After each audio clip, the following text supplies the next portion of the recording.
Hello दोस्तों। आज मैं बड़े ही मजेदार टॉपिक आपके लिए लेकर आया हूं। क्या निफ्टी 6000 पे जाएगा? क्या शेयर मार्केट में सन 2020 का बिगेस्ट बबल बन गया है? क्या नेक्स्ट क्रैश आने वाला है? Recession yet to come. बाजार में 40% तक की गिरावट आने की संभावना अभी बाकी है। क्या दोस्तों, हमारा जो शेयर मार्केट है निफ्टी, ये एक बहुत बड़ा बबल के रूप में बन चुका है जो बर्स्ट हो सकता है? हम अपनी इस वीडियो में दोस्तों सारी चीजें जानेंगे और आने वाले टाइम में शेयर मार्केट में कितनी गिरावट आ सकती है वो सब देखेंगे। हम देखेंगे किस प्रकार अनएम्प्लॉयमेंट का डाटा एक पीक हाई पे पहुंच चुका है, किस प्रकार जीडीपी की ग्रोथ बहुत ज्यादा डाउन, इवन नेगेटिव हो चुकी है। क्या निफ्टी 6000 के लेवल पे आएगा या 6000 का लेवल भी काट देगा? दोस्तों, एक मेरे जानकार हैं, वो कहते हैं मेरे करण अर्जुन आएंगे। हमारे गोयल जी हैं जो ये बार बार बात को कहते हैं हमारे करण अर्जुन आएंगे, इसका मतलब निफ्टी 6000 पे आएगा। दोस्तों, आज हम अपनी इस वीडियो में सब कुछ जानेंगे निफ्टी के लेवल के बारे में। मैं हूं दोस्तों आपका सीए सचिन कुमार, और अगर आपने अब तक इस चैनल को सब्सक्राइब नहीं किया है तो चैनल को सब्सक्राइब करें और बेल आइकन को प्रेस करें। आइए दोस्तों अपनी चर्चा चालू करते हैं। दोस्तों, सबसे पहले मार्केट पे चर्चा। मार्केट गिरती है चढ़ चढ़कर। किसी ने बहुत खूब कहा है, क्या मार्केट लगातार डाउन साइड पे डाउन साइड, डाउन साइड पे डाउन साइड और एक ही बार गिरती ही चली जाती है? दोस्तों, ऐसा कभी नहीं होता। मार्केट में जब भी कोई बड़ा फॉल आता है तो मार्केट में गिरावट आती है, उसके बाद मार्केट अप जाती है, फिर गिरावट आती है, फिर अप जाती है, फिर गिरावट आती है, फिर अप जाती है। ऐसा नहीं होता कभी भी दोस्तों मार्केट एक साइड कॉन्टिन्यूअस फॉल होती रहे। अगर ऐसा होगा तो क्या होगा?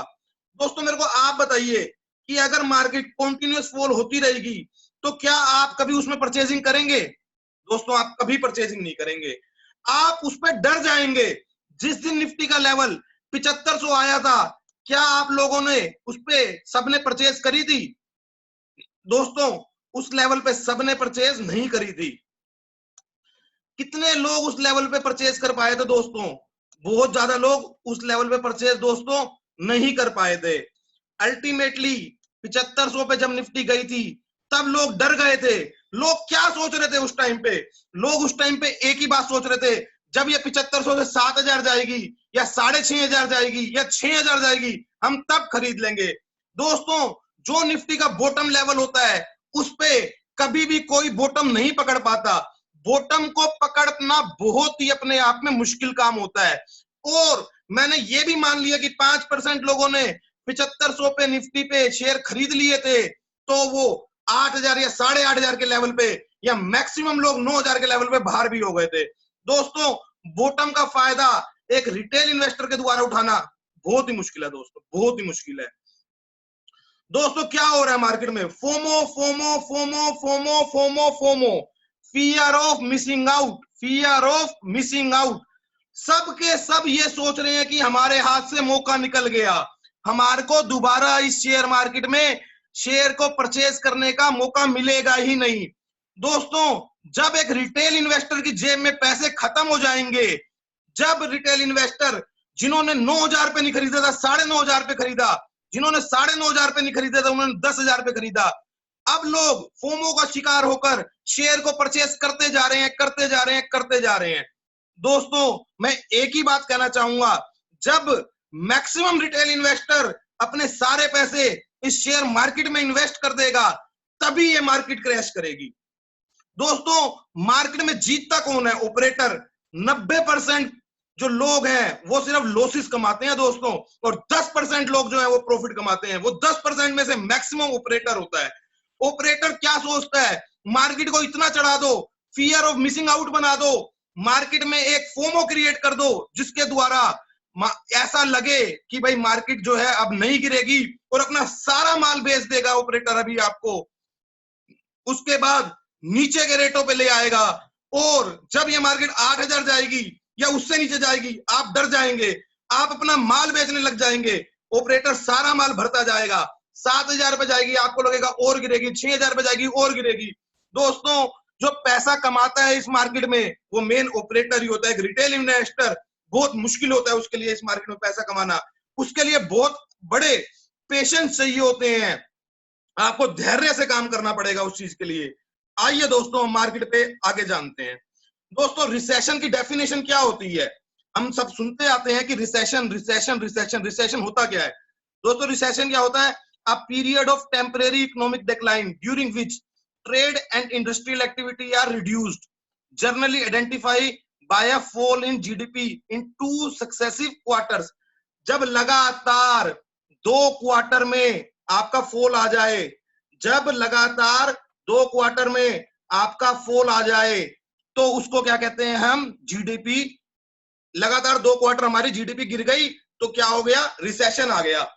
दोस्तों, मैं बात करता हूं भी आपके सामने, आप देखिए, biggest forecast cut out for India financial year 21 GDP seen at -5% Fitch rating. Forecasting क्या की जा रही है कि हमारी जीडीपी नेगेटिव हो जाएगी, हमारी जीडीपी दोस्तों नेगेटिव हो जाएगी। और वहीं हम बात करें यूएसए की, तो यूएसए की भी जो जीडीपी है वो लास्ट क्वार्टर की जो है वो नेगेटिव ही आई थी। दोस्तों, मैं बताना चाहूंगा आपको, जब हमारा फाइनेंशियल ईयर 2018 के अंदर जो हमारा फाइनेंशियल क्रैश आया था, तब भी इंडिया की जीडीपी जो थी वो पॉजिटिव 3.09% थी, यूएसए की -2.5% थी, और इस लास्ट क्वार्टर में यूएसए की जीडीपी -5% के अप्रोक्स पाई गई है। जब सन 2000 के आसपास .com क्रैश आया था, तब भी इंडिया की जीडीपी पॉजिटिव 3.8% थी और यूएसए की पॉजिटिव 1% थी। और 1929 में यूएसए की जीडीपी में 15% तक का फॉल देखने को मिला था। दोस्तों, अभी जब हमारी इंडिया की जीडीपी हमेशा पॉजिटिव रही है और अब अनुमान लगाए जा रहे हैं कि -5% तक पहुंच जाएगी, तब आप खुद सोचिए शेयर मार्केट में कितना बड़ा क्रैश आ सकता है। दोस्तों, बात करते हैं अनएम्प्लॉयमेंट की। India's unemployment rate continues to be over above 24%। ये किसकी रिपोर्ट है दोस्तों? CMIE की रिपोर्ट के अनुसार उनका कहना है कि 24% से ज्यादा के रेट से अनएम्प्लॉयमेंट जो है इंडिया में रहेगी। और वहीं दोस्तों, हम बात करें यूएस की, the US unemployment rate drop to 13.3% in May 2020 from 14.7%। बेशक इनके अंदर जो है पिछले पॉइंट से 1% के अनएम्प्लॉयमेंट में फॉल आया है, पर दोस्तों इनकी एक्सपेक्टेशन कितनी थी? लगभग 20% की थी। तो वहां से इनका ये जो है वो फॉल आया है, 13.3% हुआ है। उस वजह से यूएस की मार्केट जो है वो भागी है। नेस्डेक उस वजह से जो है टॉप पे पहुंचा है। अमेरिका में लिक्विडिटी बहुत ज्यादा पंप अप कर दी गई है, बहुत ज्यादा स्टिमुलेशन पैकेज और इतना ज्यादा पैसा इकोनॉमी में बांट दिया गया है, लिक्विडिटी ही लिक्विडिटी हो गई है। दोस्तों, वहीं मैं अनएम्प्लॉयमेंट रेट की बात करूं तो 2008-9 में पीक पे जब अनएम्प्लॉयमेंट था, जब रिसेशन आया था, तो इंडिया में 5.63% का अनएम्प्लॉयमेंट था, यूएसए में 9.63% का अनएम्प्लॉयमेंट था। जब बबल जो है हमारा 2000 में बर्स्ट हुआ था .com, तब हमारे इंडिया का अनएम्प्लॉयमेंट 5.72% था और यूएसए का 6% था। दोस्तों, यहां से तो 5 गुना हो चुका है हमारा अनएम्प्लॉयमेंट का रेट। और यूएसए का भी देखिए यहां से कितना ज्यादा अनएम्प्लॉयमेंट का रेट हो गया है। पर 1929 में यूएसए का अनएम्प्लॉयमेंट रेट लगभग 25% पहुंच गया था। दोस्तों, ये मैंने अब तक आपके साथ अनएम्प्लॉयमेंट के और जीडीपी का डाटा शेयर किया। दोस्तों, अब हम जानते हैं जो हमारा द ग्रेट रिसेशन था 1929 का, उसके बारे में। Before this crash, which ruined both corporate and individual wealth, the stock market peaked on September 3, 1929 with Dow Jones Industrial Average 381. The ultimate bottom was reached on July 8, 1932. आप ये देखिए दोस्तों, 1929 से 1932 तक लगभग मैं कह दूं 3 साल लगे थे मार्केट का बॉटम बनने में। अभी तो कोविड को 2-3 महीने ही हुए हमारे इंडिया का, जब मार्च के अंदर तो इसने बॉटम बनाया था। जब 1929 का द ग्रेट रिसेशन जो था वो आया था, तब मार्केट 90% तक 89.2% दोस्तों करेक्ट हो गई थी। हमारी इंडियन मार्केट तो अभी टोटल 34% करेक्ट हुई थी। 12,400 हाई था, 7500 लो था। आप डोजोन को देखिए दोस्तों, 90% की करेक्शन आई थी 1929 में। उससे बहुत ही बेकार हाल जो है अभी हमारे को देखने को मिल रहे हैं दोस्तों। फाइनेंशियल ईयर 2008 की बात करूं तो मैं, आप देखिए यहां पर हमारा पीक था और ये बॉटम था। पीक पे हमारा सेंसेक्स कितना था दोस्तों, 21,000, और हमारा लो कितना बनाया था 2008 में, 8200। सेंसेक्स ने 61% का फॉल आया था, और लगभग 10 महीने से लेके 1 साल लगा था हमारा बॉटम बनने में। अभी तो कोविड को कितना टाइम हुआ इंडिया में आए, आप देखिए उस टाइम सिर्फ फाइनेंशियल क्राइसिस थे, अब फाइनेंशियल क्राइसिस भी है और हेल्थ की चिंता भी है दोस्तों। जान से ऊपर क्या होता है, जब इंसान की जान पे बात आ जाएगी उससे बड़ा क्या क्राइसिस होगा। पहले तो सिर्फ फाइनेंशियल क्राइसिस थे, तब 61% गिरी थी, और अभी तो मार्केट हमारी सिर्फ और सिर्फ 34% गिरी है, और उसके बाद वो कवर कर गई। आइए दोस्तों जानते हैं हम .com क्रैश। टोटल 585 डेज लगे थे करेक्शन होने में, 585 दिन लगे थे दोस्तों, और करेक्शन कितनी आई थी, 57%, from 6,000 high to 2600 Nifty level. आप देखिए कितना करेक्शन आया था। आप 2-3 महीने में कहते हैं कोविड का बॉटम बन गया मार्केट का, कैसे बॉटम बन गया दोस्तों, आप देखिए कितना ज्यादा टाइम लगता है।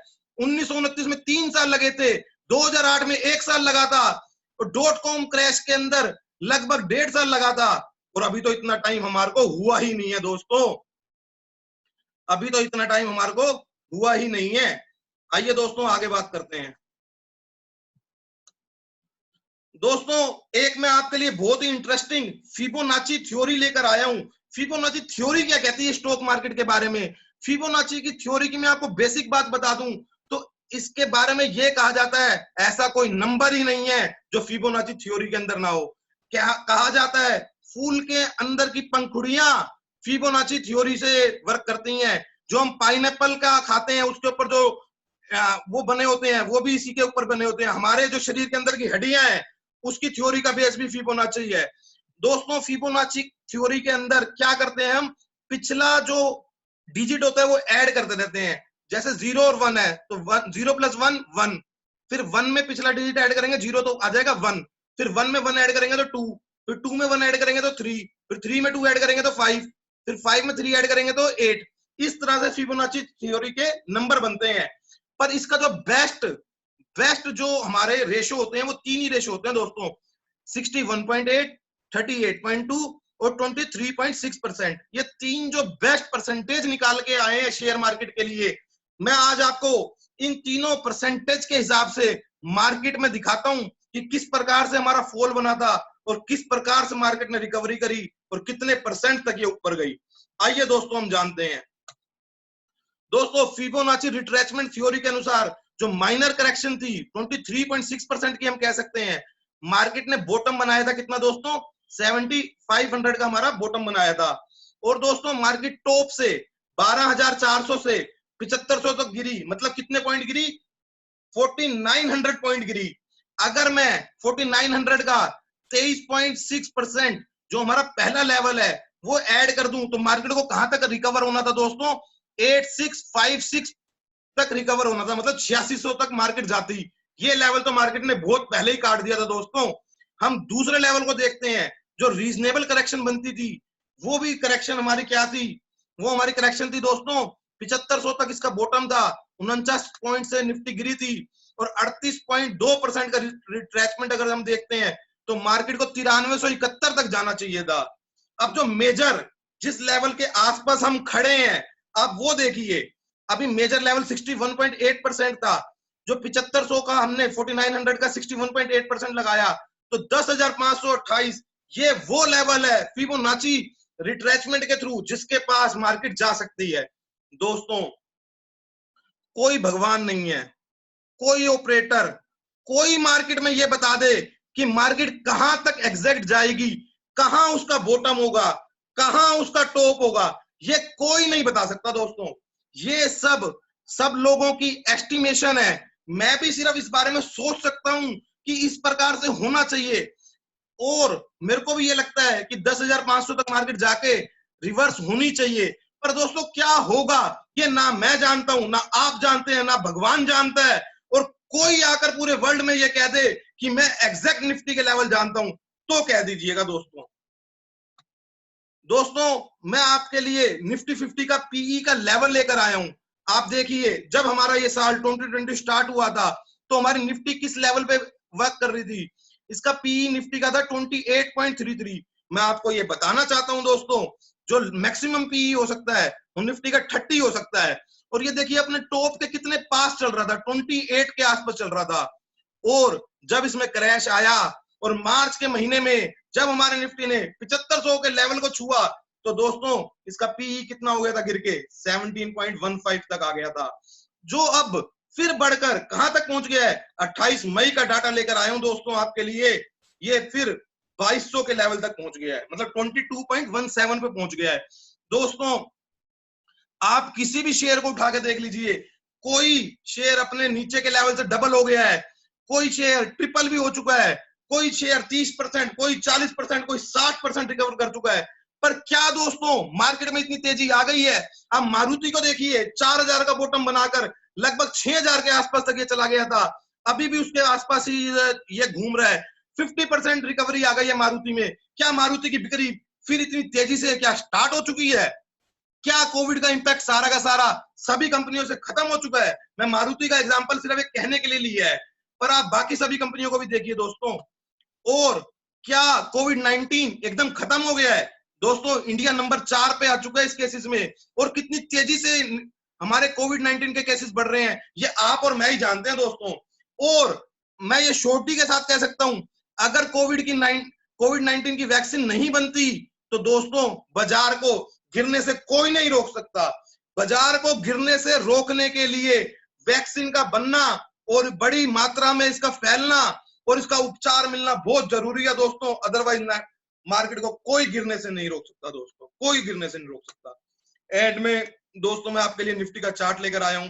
निफ्टी के जो है अभी भी अपने टॉप से लगभग 21% के आसपास डाउन है, और टोटल डाउन जो ये था 38% तक ये गया था, 7500 तक गया था।